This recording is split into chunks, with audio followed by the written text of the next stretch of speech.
Good morning, everyone. My name is Bhatia, and this is the class of BHIC 133, and we are going to cover Unit 7 and 8 over here in this class. Today, we are going to explain about the decline of Mughal Empire. This is the rest part of Unit 7. No, this is the rest part of Unit 6, which we have covered earlier. And in our earlier classes, I have covered a lot of things related to Mughal Empire. And the decline of Mughal Empire was rest over there. That's why I am going to cover this topic also. And after this topic, we will cover Unit 7 and 8 in this class. As this is a very important topic of your class, as you are in BA program second year. This is the class of Mughal dynasty. We are going to cover about Mughal Empire's decline. Earlier we have discussed that so many rulers ruled in Mughal Empire, and Mughal Empire was the largest empire of that period particular time. Means 1526 to 1707. Mughal Empire existed at that time, and we have done a lot of things related to Mughals: Akbar, Humayun, Babur, Humayun, Akbar, Jahangir, Shah Jahan, and Aurangzeb. We have discussed a lot of things about these. Now, what was the reasons behind the decline of Mughal Empire? As you all know, Mughal Empire was a very big empire at that time, and we have discussed a lot of things about Mughal Empire. Like so many tricks they were using to extend their empire. Every ruler, to extend their empire, they were doing a lot of tricks. Now, as Mughal Empire is a very big empire, what should be the reasons and what would be the reasons behind the decline of Mughal Empire? Like till Akbar Empire, very smooth things were going on at that time. Not that much disturbances at that time. But after Akbar the Great, Jahangir, Shah Jahan, Aurangzeb, and at the time of Aurangzeb, a lot of things that happened at that time. That's why the decline of Mughal Empire existed. Like we are going to cover the causes of decline of Mughal Empire in this class. Just like empire-centric approach. Whose approach? Yes, according to Sumit Sarkar. Have you heard about the Sumit Sarkar? Yes, this was the historian at that time. According to Sumit Sarkar, Aurangzeb was a religious fanatic. Means a word which we use, a cutter. We can say Aurangzeb, a very religious fanatic. Means he was the only person to discriminate on behalf of a religion, behalf of religious things. That's why he discriminated against sections of nobles, officials on the basis of religion. This led to wide-scale resentment among the nobility. Means all nobles were very much disappointed with the behavior of Aurangzeb. He argued that Aurangzeb's successors and their nobles were mere shadows of their predecessors and were that's why unable to set right the rules of Aurangzeb's legacy. Next is Jagirdari crisis. Yes, related to Jagirdari system, there were a lot of crises at that time. In an important paper published in 1969, Nurul Hasan puts forward the argument. What argument of that time? The agrarian relations as they developed during the Mughal rule gave rise to an authority structure which worked like a pyramid. In this form, the rights of various kinds came to be superimposed upon each other. The Jamidars as a class were quite loyal to the state. But in the kind of agrarian situation that obtained in Mughal Empire, conflict between them and the state as also among themselves could not be checked. This often resulted in law and order problems and decimated the authority of the state. After the death of Aurangzeb and weakening of imperial authority, this equilibrium got disturbed. The Jamidars in this situation could be contained only by a group which would be independent of the support of Zamindars. Since such a class had not emerged by this time, the pattern of agrarian relation could not be changed. The collapse of system became inevitable. That was also the reason behind the decline of Mughals. Jagirdari crisis. A lot of crisis happened in Jagirdari system. Means related to land and related to agriculture and related to the taxation of that particular time. The people were not very much happy with the Jagirdari system that were prevalent in India at the time of Mughals. That's why this crisis happened at that time. Next is agrarian crisis, means the crisis behind the agriculture system. Since nobles, jagirs were liable to be transferred frequently, they did not find it necessary to follow a far-sighted policy of agricultural development. As the burden on peasantry increased, they were often deprived of their very means of survival. In reaction to this excessive exploitation of the peasantry, the latter had no option but to protest. The forms of rural protest in medieval India were varied in nature. In many areas, the peasants took to flight. Entire villages were left deserted due to the large scale migration of peasants of the towns or other villages. Very often, the peasants protested against the state by refusing to pay the revenue and were up in arms against the Mughals. Habib argued that these peasant protests weakened the political and social fabric of the empire. You understand this point? Yes, agrarian crisis.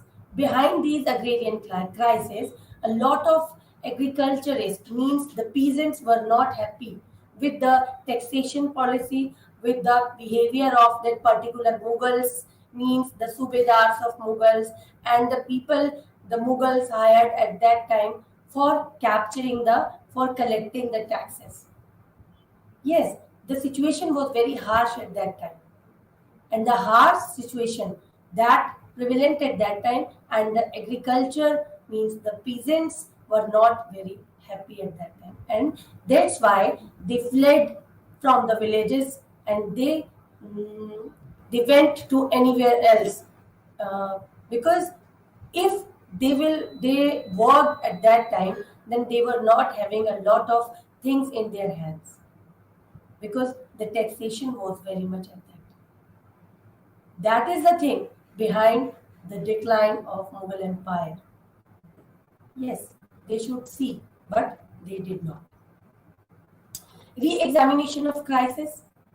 Yes, now the time to re-examine the crisis of that particular time means the Satish Chandra, the historian of that time. Satish Chandra argues that in 17th century, the social conflicts which the Mughals were unable to resolve within the broad framework of class alliance forged by them were reflected in financial crisis in the crisis of Jagir system, the two being interrelated, financial crisis and Jagir crisis. The crisis of Jagir system had made its appearance fairly yearly in the history of empire. The problem resurfaced under Jahangir and Shah Jahan when the empire had expanded to fringe areas beyond the fertile tracts of the Ganga Yamuna Doab. Towards the end of Shah Jahan's reign, the difference between Jama and Hasil. Do you know what is Jama and Hasil? Jama means excess revenue and Hasil means revenue actually collected. Jama means how much they access about the revenue and Hasil means how much revenue they collected actually in Jagir's land became too glaring. According to Satish Chandra, perhaps the only manner in which the crisis of Jagirdari system could have been deferred for a long period was a rapid development of the economy, both in agriculture and non-agriculture sectors both. But after these crises, the agriculture and non-agriculture crisis at that time that prevalent in Mughal period. Next is region-centric approach, means how they faced the problem related to that particular region which we are talking about. Center-region relation. Mughal nobles were in a way representative of Mughal emperor, yet the nobility also had its tensions. Yes, so many tensions they were facing at that time. Who? Nobles. The policy of Jagir transfer by checking the noble's ambition to build a personal base was meant to strengthen the imperial organization, but inconvenienced the nobles who opposed and resist its implementation. In many regions of Mughal Empire, it was left unimplemented in 17th century. Alongside the local elites, just like jamidars, local elites and the nobles, the village and the kasbah based Mother Imash holders means men of learning who were given revenue, free grants of land by the Mughal emperors. Mother Imash holders. And a very large numbers of lower level officials drawn from various regional and local communities were all integrated intimately into the framework of empire. This is also the reason behind the decline of Mughal Empire, region-centric approach. Next is contours of regional polities. By the late 17th century, the silting of river Indus had adversely affected the riverine traffic of Punjab. Its more serious implication was the gradual erosion of highly commercialized Punjab economy. The political upheavals in contemporary Turkey, fall of Kandahar to Shah of Iran, and Mughal attempt to recover it virtually brought overland traffic to a standstill. This development coincided with the Yusufzai uprising 1667 in northwest Punjab and Afridi rebellion in 1670. Singh argues that these political disturbances had grave social and economic consequences for Punjab. They disrupted trade and thereby gradually eroded the economy, which was based on the commercialized agrarian sector. That's why he concludes the social unrest, which eventually led to the dissociation of Punjab from the empire, was a product of long term processes. These processes had silently and steadily been at work in the region even before the political weakening of empire had gained momentum in 18th century. Next is administrative structure. How the administrative structure was the reason behind the decline of Mughal Empire. First of all, the Caliphate and the Delhi Sultanate. Do you know who was caliphs at that time?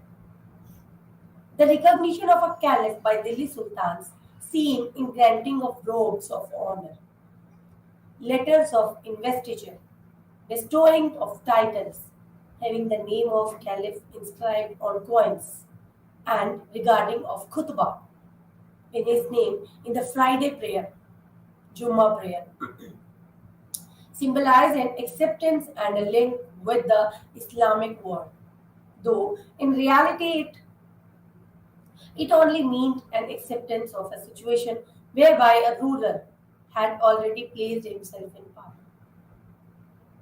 The sultans of Delhi maintained the fiction of acceptance of the position of caliph. Under the Sayyids and the Lodhis, which we have read earlier, the legends on the coins continued in the sense of tradition being maintained, but it was purely a nominal allegiance. In actual effect, the caliphate weakened and far removed as it was had little direct role to play in the Delhi Sultanate. That is also the reason behind this. Next is central administration under the Delhi Sultanate. First, Sultan. Who was Sultan? The Sultanate witnessed a rapid rise and fall of dynasties, a back to back. 50 years, 40 years, 60 years, 90 years. After these much years, the Sultan witnessed a rapid rise and fall of dynasties. Sultan or contender to the throne could only keep himself in power with the support of the nobles, who were themselves divided, who were themselves divided into numerous groups. Ziauddin Barni says that Balban, who was Balban, was also a emperor at that time. Balban stressed the special position of Sultan as what? Shadow of God.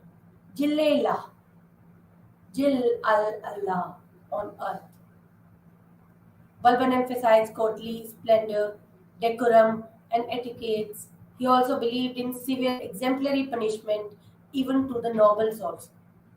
All this bore relevance to a situation where the throne was never safe from the ambitions of the nobles, many of whom felt that they had an equal right to rule. Next is the Wizarat.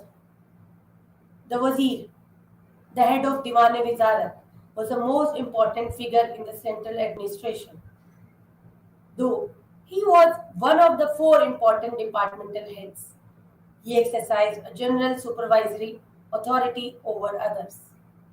The Wizarat organized the collection of revenue, exercised control over expenditure, kept accounts, and disbursed salaries and allotted revenue assignments like Ikta at Sultan's order. He was doing a lot of works at that time. Who? Wazir. Divanayars. The Divanayars or military department. Yes, you will listen these type of names and these type of titles towards the people which whom the ruler appoint that. The rulers given a lot of titles to the people who were working under him. Divanayar's military department was headed by Aris ul Mumalik. He was responsible for the administration of military affairs. Means, in case of any military affair, in case of any military happening and mishappening, he was only the responsible person. Who? Divanayars. He inspected the troops. He maintained by the Ikta holders. He also supervised the commissariat duties of the Sultan's army. Other departments like Diwan-e-Insha. Diwan-e-Insha looked after state correspondence. Correspondence means for going for courier or some letters and some things which they wanted to courier one place to another place. Diwan-e-Insha. The Barid-e-Mubalik. The Barid-e-Mubalik. He was the head of state news agency. He had to keep information of all that was happening in the Sultanate. Diwan-e-Risalat. Diwan-e-Risalat was headed by the Sadr-us-Sadr. He was the highest religious officer. The Sultan headed the judiciary and was the final court of appeal in both civil and criminal cases.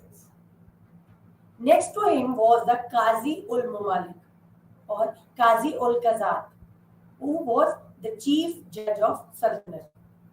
First Sultan, second is Qazi ul Mumalik. Next is slaves and karkhanas. We are studying over here how they administrate their empire with the help of these titles and with the help of these people who were working with them. Next is slaves and karkhanas. Slaves were a very important feature of royal household. Alauddin Khalji owned 50,000 slaves while Firoz Shah Tughlaq is reputed to have had 1,80,000 slaves during his reign. A separate department of slaves was set up, means Diwane Bandagan, slave department. The slaves were used for personal service and acted as a bodyguard. And the karkhanas, what about karkhanas? Karkhanas manufactured articles for imperial household, means how much things we are going to use in imperial household that was manufactured in karkhanas. Yes, imperial household as well as for military purposes. It is said that, what said that? Muhammad Tughlaq had employed about 500 workers in gold brocade and 4,000 weavers to manufacture cloth required by the court and for making robes of honor to be given in gift to favored ones. Favored ones. Next is provincial administration under the Delhi Sultanate.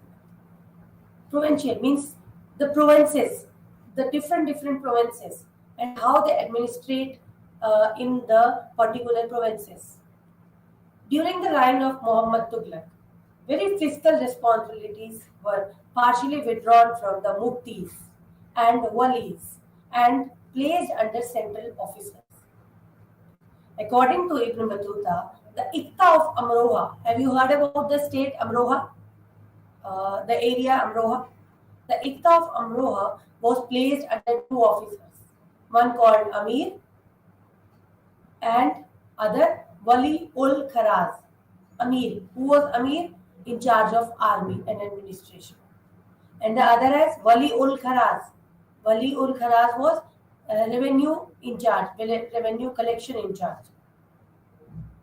Muhammad Tughlaq also ordered that the salary of soldiers maintained by Iqta holders be paid by the Diwane Wizarat to prevent fraud by the officers. That's why this responsibility was given to Diwane Wizarat. What was the responsibility? To given the salary, to give them salary. According to Ibn Battuta, Chaudhry was the head of 100 villages. This was the nucleus of administrative unit, later called Pargana. And the village was smallest unit of administration. The functioning and administration of village remained basically the same as it had existed in pre-Turkish times. The main village functionaries were Khut, Mukaddam, and Patwari. These three were the village functionaries: Khut, Mukaddam, Patwari. Administration under Sher Shah. How he administrated at the time of himself at that particular in Delhi Sultanate. A group of villages constituted a pargana, and a few parganas means a sheikh, which was equivalent to Mughal Sarkar. Village head was known as Mukaddam, who worked as the sole link between the government and the village. Government and the village. A mediator was Mukaddam. Mukaddam was village head. The Shikdar was in charge of Pargana. His chief functions was to collect the revenue at Pargana level. The Munsif was responsible for measuring the land, etc. Both were directly appointed by the government. Government means rulers. And next is important, Kanungo. The Kanungo maintained the records at Pargana level. Sher Shah attached great importance to the administration of justice. Civil cases of Muslims were taken care of by the Qazi, while the criminal cases were tried by the Shikdar. Civil cases by Qazi and the criminal cases by Shikdar. The largest responsibility for detecting crimes rested upon the Mukaddams. Mukaddams was the mediator between a sole link between government and the village. Next is central administration under the Mughals. Yes, what was the first and the important person of central administration? That was emperor. With such popular perception of the ruler, it is obvious that all officers in Mughal administration owed their position and power to emperor. Their appointment, promotion, demotion, termination were subject to the ruler's personal preferences and whims. Surprising that the Mughals publicized their Jharokha Darshan with a great deal of pomp and show in which emperor appeared at an appointed hour before the general public. At an appointed hour, which the public had known at that time that our emperor will come and show his Jharokha Darshan in front of us. The position of Wazir revived under the early Mughals. Babur's Wazir Nizamuddin Muhammad Khalifa enjoyed both the civil and military powers. Humayun's Wazir Hindu Beg also virtually enjoyed great powers. The period of Bairam Khan's regency saw the rise of the Wakil Wazir with unlimited powers under Bairam Khan. Next point is Diwan-e-Kul. Have you entered in Red Fort? Have you seen their Diwan-e-Aam and Diwan-e-Khas? That was also connected with the Mughals. Next, this is Diwan-e-Kul. Akbar strengthened the office of the Diwan by entrusting the revenue powers to him. The chief Diwan means Diwan-e-Kul was made responsible for revenue and finances. His primary duty was to supervise the imperial treasury and check all accounts, Diwan system. He personally inspected all transactions and payments in all departments. He maintained direct contact with the provincial Diwans and their functioning was put under their vigil. Next is Mir Bakshi. This is also post. This is also a post that were related to Mughals. All orders of appointments of Mansabdars and their salary papers were endorsed and passed by Mir Bakshi. He personally supervised the branding of horses. Horses, dag. Dag means a stamp on the particular horse. That if anybody will see the horse, then that stamp will be shown about the particular empire. That is the dag system of in horses. Checked the muster roll means chehra of the soldiers.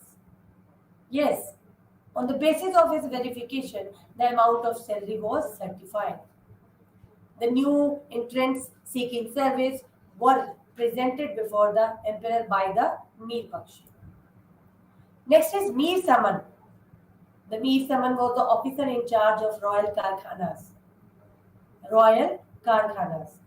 He was also known as Khan Sama. He was the chief executive officer responsible for the purchase of all kinds of articles and the storage for the royal household. Means the Karkhana officer was also known as Mir Saman or Khan Saman. Next is Sadr-us-Sadr. The Sadr-us-Sadr was the head of ecclesiastical department. His chief duty was to protect the law of the Sharia. Means if anybody will disturb with the law of Sharia, and if somebody will destroy the rule of Sharia, then he or she will punish them. This is the responsibility of Sadr-us-Sadr. He was also connected with the distribution of charities, both cash and land grants. Inam, Madad-e-Marsh. Qazi-ul-Qazat. Qazi, as you have heard about the Qazi. And in Mughal period, the chief Qazi was known as Qazi-ul-Qazat, means the head of the Qazi. After emperor, the name of Qazi had given. He was the head of judiciary. We have already mentioned that prior to Aurangzeb's reign, his powers were combined in Sadr-us-Sadr. His principal duty was to administer the Shariat law, both in civil and criminal cases. Civil cases also and the criminal cases also. And they both were connected to Shariat. In the capacity of Chief Qazi, he looked into the appointment of Qazis in the Suba, Sarkar, Pargana and town, all levels. There was a separate Qazi for army also. Means the role of Qazi was very important in the Mughal period. Next is provincial administration under the Mughals. First of all, provincial governor. Who was governor? The Subedar was also known as governor. Subedar means the governor of a Suba. Was directly appointed by the emperor. Who appointed Subedar? Emperor. Usually the tenure of a Subedar was around 3 years. Among the duties of Subedar, the most important one was to look after the welfare of people and the army of that particular Suba. He was responsible for the general law and order problem in Suba. Who was responsible? Subedar was responsible. Next is Diwan. As we earlier discussed about the Diwan, means who was Diwan? To collect revenue, head of revenue department of that particular Suba. The provincial Diwan supervised the revenue collection in the Suba, that how much revenue had collected and how much left over there, and maintain accounts of all expenditure, how much we have spent incurred in the form of salaries of the officials and subordinates. This was the responsibility of Diwan. Next is Bakshi. Earlier we have studied about Mir Bakshi. Now we are going to study about Bakshi. Bakshi was appointed by imperial court at the recommendation of Mir Bakshi. He performed exactly the same military functions as were performed by his counterpart at the center. He was responsible for checking and inspecting the horses and soldiers maintained by Mansabdars in the Suba. He issued the pay bills of both Mansabdars and the soldiers, both of them. Next is Daroga Dak and Secret Services. What is connected thing related to dark system? Means communication, means courier system. Yes, developing a communication network was very essential to govern a vast empire. A separate department was assigned this important task. The imperial postal system was established for sending instructions to far-flung areas of the empire. The same channel was used for receiving information. At every Suba headquarters, the Rogai Dak was appointed for this purpose. His duty was to pass on letters through the postal runners to the court. For this purpose, a number of Dak chowkis were maintained throughout the empire, where runners were stationed who carried the post to the next chowki. Horses and boats were also used to help in speedy delivery. At the provincial level, Vakai Navis, and Vakai Nigas were appointed to supply the reports directly to emperors. Besides, there were also Savani Niga to provide confidential reports to emperor. Local administration under the Mughals, and in local administration there is first of all Sarkars. At the Sarkar level, there were two important functionaries just like Faujdar and Amalguzar. Who was Faujdar? His primary duty was to safeguard the life and property of residents of area under the jurisdiction. He was to ensure safe passage to traders within his jurisdiction. As the chief executive of the Rhine, the Faujdar was to keep vigil over the recalcitrant Jamidars. In special circumstances, he was to help the Amalguzar in matters of revenue collection. Next is Amalguzar. The most important revenue collector was the Amil or Amalguzar. His primary duty was to access and supervise the revenue collection through other subordinate officials. Amalguzar. Next is Pargana administration. You was thinking that you would be think that related to Mughal Empire, so many names. How can we learn these names? No, there is no need to learn these names. If you will read these names 2 or 3 times, you will remember while going to exam, while giving exam. You will remember, definitely you will remember that names. Pargana administration. Pargana, the village. Village was the lowest administrative unit. The Mukaddam was village admin, while the Patwari took care of village revenue records under the Mughals.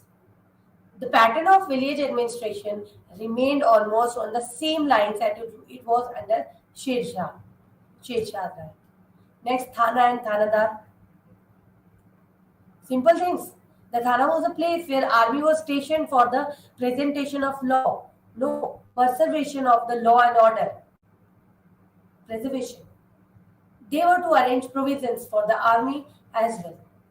These thanas were established especially in disturbed areas and around the cities. Its head was designated as Thanadar. He was appointed at the recommendation of Subedar and the Diwan. He was generally placed under the Fauzdar of the area. Thana and Thanadars, where thanas were open in the disturbed area. And who was the head of Thana? Thanadar. And who appointed Thanadar? Faujdar of the area and the Subedar of the area. Diwan of the area. Town, Killa and Port Administration. Town, Killa and Port Administration. First of all, Kotwal. For urban centers, the imperial court appointed Kotwals, whose primary duty was to safeguard the life and the property of townsmen. He may be compared to the present-day police officer in the towns and cities. The Kotwal was also to maintain a register to keep record of people coming and going out of the town, who is coming and who is going back from this town. This was the record which was keeping by the Kotwal.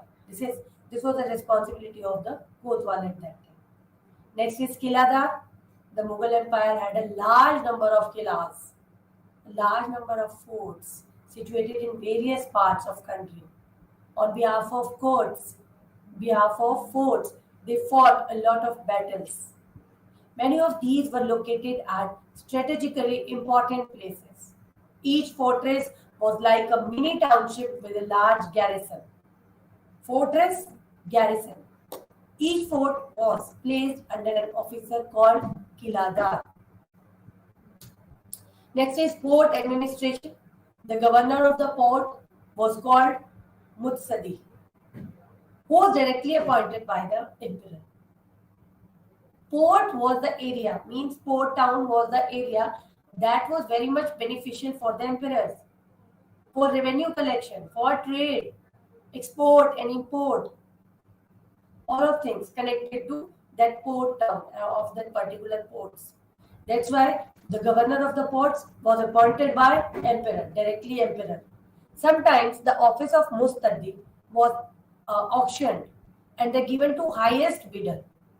The Mustasadi collected tax on merchandise, maintained a custom house. He also supervised the mint house at the port. These were the duties of port officer. Next is we are going to cover Unit 8, Army Organization and Mansabdari System. And in Unit 7, we have studied a lot of things like we have studied provincial administration, central administration, state administration, and the port administration, town administration. So many administration they were facing and they were ruling at that time. Because Mughals, if we discuss about the Mughals, then we should discuss about a lot of names related to the particular post of that particular Mughal emperor and the officers which they appointed. Who appointed? Mughal emperor appointed at the time of Delhi Sultanate and after Delhi Sultanate at the time of Mughal period also. So many posts we have discussed earlier. Thana, Thanedar, and Pargana, that is the very lowest unit of that particular area, just like village. Amal Guzar. Next is local administration like Sarkars, Fauzdar, Amal Guzar. These type of titles which were given to the particular post. And their functions was not very much different. Daroga-e-Dag, means the postal system in the particular Mughal Empire, secret services, how the secret agencies worked at that time, how the secret issues were prevalent at that time, and how the secret messages was taken by the emperors, who were the responsible person to give the secret service for the kings. On behalf of these, they got a lot of salaries and they got land grants. Bakshis and Mir Bakshis means they performed a lot of military functions at that time. Military functions just like military related to the particular Mughal Empire. Like Diwan system means Diwans who were appointed by the emperors. And what was the things which Diwan were doing at that time? Means the collection of revenue and related to revenue collection and the salaries which were given to the officials and the subordinates of Mughal Emperor at that time. Next is we have studied about provincial administration, means the state-wise administration which they were doing at that time, the Mughals and the governors of the particular Mughal period. And we have studied about Qazi ul Qazar. Do you know the role of Qazi was very much important at that time? After emperor, the post after emperor, the Qazi post was very important because sometimes at the time of Aurangzeb, we have seen that Aurangzeb has taken a lot of suggestions from the Qazis of that particular time, and Qazis was given the punishment to the particular victims of that time on behalf of Shariat. Shariat means the law and rules and regulation which they were following. Who were following? The Mughals were following on behalf of Quran Sharif. Sadrus Sadr was also very much important. Just like Sadrus Sadr, what was the Sadrus Sadr doing at that time? The duty of Sadrus Sadr was to protect the law of the Sharia. Means no misbehaving about the Sharia system. Mir Saman is also just like Khan Saman. Yes, Khan Saman was also the executive officer responsible for the all kinds of articles related to that particular royal karkhanas. Mir Bakshi, Mir Bakshi was also very much responsible for Mansabdar and the salary papers posed by him. He personally supervised the branding of horses, means the Dag system and the Chehra system. Okay, these systems were facing and these systems were using by the Mir Bakshis on behalf of Emperor. Next is we have studied about Diwane Kul, Diwane Aham, Diwane Khas. We have studied about related to Mughal Empire. Diwane Kul. Diwane Kul means the chief Diwan. Diwane Kul. What was the primary duty? The primary duty of chief Diwan means Diwane Kul was to supervise the imperial treasure. Means the how much money left in treasury. As you have heard about the time of Aurangzeb, when he was very much busy with the wars in Deccan and his treasury was empty. His treasury was getting empty at that time because he spent 25 years of his age, 25 years, a very big time period we can say. 25 years he had spent in the battles of Deccan, battles with Deccan at that time. The treasure. Next, central administration we have studied, and first of all, we have studied about the head of the department, means the head of the empire. We can say the emperor. Next, we will go to start. We are going to start Unit 8. And what is the main thing in Unit 8? Army organization and Mansabdari system, which you have seen in Mughal period only. Mansabdari system. Army organization of the Delhi Sultans means how they organize their army, because the army was a main tool to win. Army was a main tool to win of that particular empire, to win and extend their empire. Balban Balban realized the importance of army and accordingly increased the strength of Kalb-e-Allah, means centrally recruited army. To ensure the efficiency of army, he emphasized upon regular drill of the army. To ensure the quality, he introduced Dag o Chehra. I have discussed earlier. Branding of horses so that no horse or horseman could be produced twice. Ghiyasuddin rigorously implemented Alauddin's regulations of descriptive roles. However, Firoz Shah discontinued both Dag and Hulio. The army consisted of troops maintained by nobles as well as the standing army of the Sultan. The Sultanate infantry called payaks, foot soldiers. Infantry means foot soldiers. They were known as payaks. As we, if we are going to play chess, then we can say payadas. Foot soldiers, payaks, were largely either Hindus or men of humble origin. They served largely as personal guards and doorkeepers. Some payaks were provided with horses. There were also archers, so many things. And the Balban is said to have 1,000 bodyguards. 1,000 bodyguards, and he is said to have known each one by his name. Balban. Next, army organization of the Mughals. Earlier we have studied about Delhi Sultanate. We have studied about Balban, Ghiyasuddin, and all Firoz Shah Tughlaq also. Army organization in Mughals, infantry. In Mughal army organization, the position of Mughal infantry in terms of hierarchy was the lowest. The infantry was known as Piyadagan, Ashaman.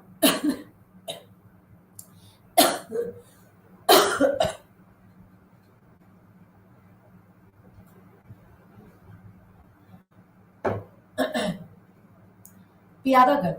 These Piyadagan constituted in a number of groups and performed varied nature of services, like spearmen to bandukchi, riflemen, swordsmen, shamsheer-baz, dakhilis, state-paid soldiers, archers, also non-combatants, porters, and so many infantries.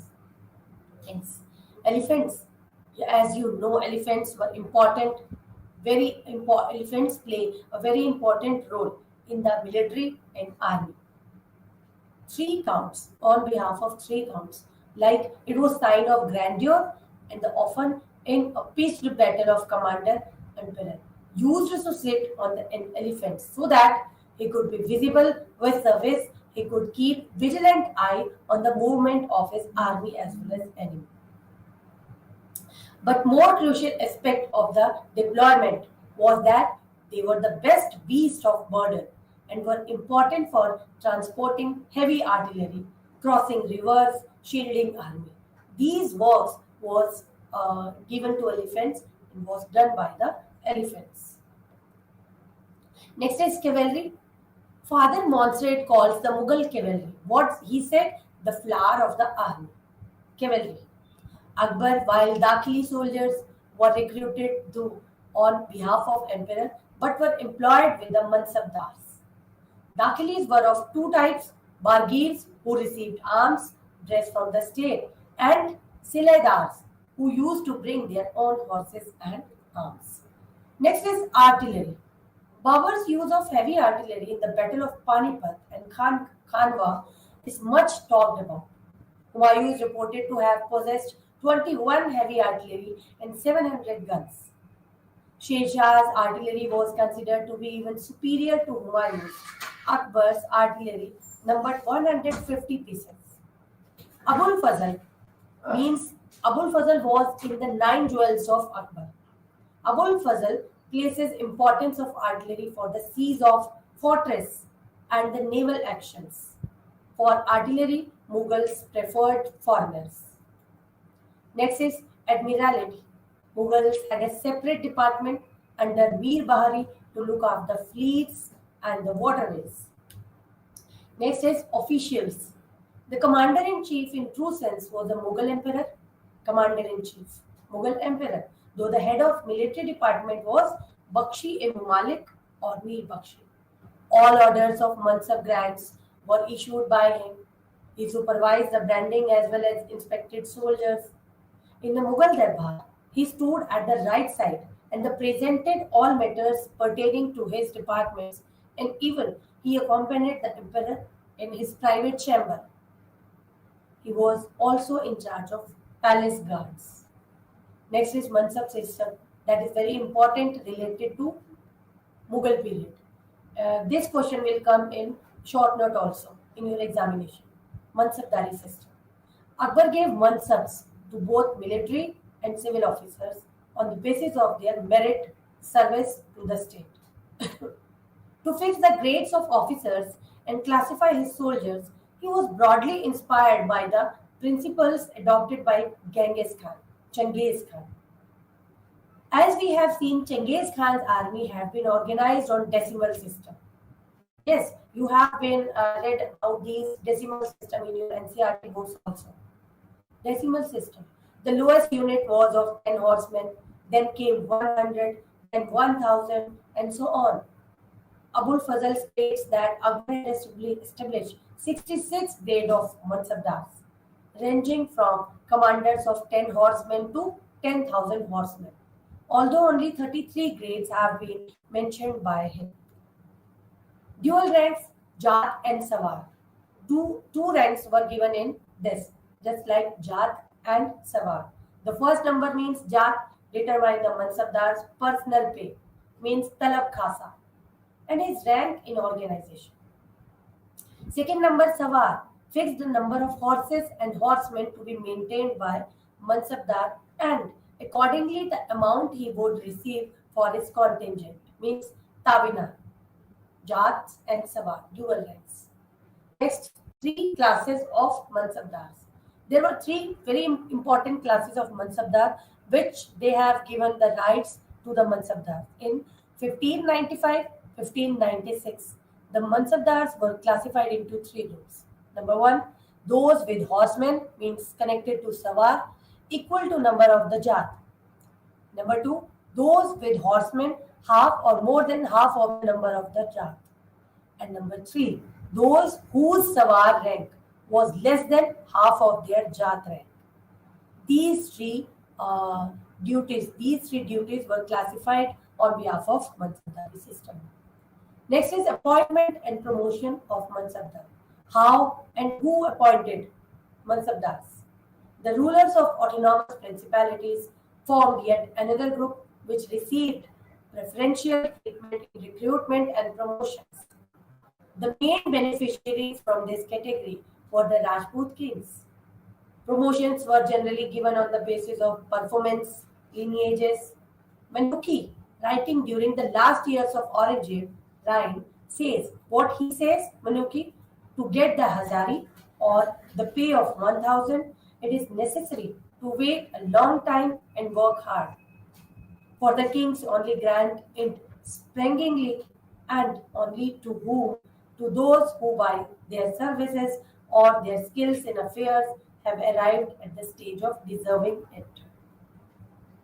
How the Mughal army maintained their troops and how they maintained payments to the particular army, to the particular Mansabdars. Maintenance of troops and payments. Mansabdars were asked to present their contingents for regular inspections and physical verification. The job of inspection was performed by the Mir Bakshi's department because the revenue collection and the salaries distributed by Mir Bakshi. It was done by special procedure. It was called Dag o Chehra.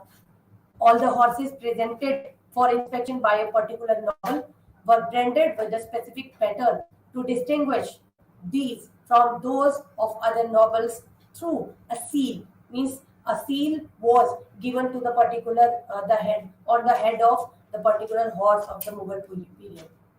The physical description of troops like chehra was also recorded at that time. These type of things they have given. The salary was fixed for the Jat rank and the Sawar rank also, but one rank had no arithmetical or proportionate relationship with the other. The salary did not go up or go down proportionately. Next is the system of zabt, means the system of escheat. The practice is known as zabt. The reason was that the nobles often took loan from the state which remained unpaid till their death. It was duty of Khan Zaman to take over the noble's property and adjust the state demand, after which the rest of property was given to the heirs or sometimes distributed by the emperors among the heirs himself without any regard for the Islamic inheritance law. Composition of Mansabdar. How they compose it? The Mansabdars. Mughals also welcomed Persian, Chagatai, Uzbeks, as well as Deccanese in Mansabdari system. Certain racial groups were well entrenched. They were Turanis, Iranis, Afghans, Indian Muslims, Rajput, Maratha, Deccans, and so on. Next, we are going to cover how much things we have covered. Yes, how the composition of Mansabdar prevalent at that time. At the time of Aurangzeb, where the in Mansabdar there were so many, just like Turanis also there, just like Iranis also there, Afghans also there, and the Indian Muslims also there. Means Sheikh Jadas and the Rajputs and the Marathas, because the relation with the Marathas and the Mughals were very important at that time, and the Deccanese. In the Deccan, Aurangzeb has spent 25 years in the battle with the Deccans, with the south, and he had lost his treasury in the battle of Deccan. Mansabdars also prevalent over there. The last two were recruited by Aurangzeb, means Marathas and the Deccanese. Aurangzeb had appointed, recruited on larger scale due to military reason. Okay, we have studied a lot of things related to system of estate also, means the zapt system. If the nobles were not able to pay the revenue, if the nobles were not able to pay the loan which they have taken from the empire, then the property of that particular noble was zapt by the emperor also. Troops and payments, how they pay their salary to the particular military also, how they spend on their troops, how they take care of their troops at that time, appointment and promotion of mansabdars, how they appoint their mansabdars of that particular time. At the last, we are going to summarize all Unit 7 and Unit 8. Means the key to the Mughal army organization was Mughal Mansab system. Mansabdari, Jagirdari were two main institutions of Mughal Empire, which embraced both civil and military sectors of administration. Civil and military, both sectors of administration. The main features of Mansab system. What were the main features of Mansab system? They were as follows. Just like Mansabdars held dual ranks, Jat and Sawar both. The former indicated the status of officer in the administrative hierarchy, and which also determined the personal pay. The latter denoted the contingent they were expected to maintain. Next is Mansabdars were divided into three classes on the basis of ratio between their Jat and Sawar ranks. The salaries and obligation of maintaining troops were governed by a definite set of rules which underwent changes from time to time. Yes, the last thing for revenue purposes. All the land was divided into two. Two type of land which was distributed, just like Jagir and the Khalsa. Khalsa was the land that was connected to the particular emperor. The land revenue collected from the Khalsa went to royal treasury, while that from Jagir to Mansabdars, and the Mansabdars were paid through the assignment of Jagirs. Yes, we have studied a lot of things. A lot of things we have studied about Mughals, Mughals, Mansabdars. And in our next class, we will go to cover our unit 9 and 10. That will be very important for all of you. Very important things and very important questions which came in your exam. And that these classes are very important for all of you to listen about these class and to learn about this class. Because if you will see the books, then you are not able to read that much things. Okay, if you are going to listen about the chapters, if you are going to listen about the units, then successfully you will cover that things. Okay, and you will be able to be prepared in exam. Thank you. Have a nice day.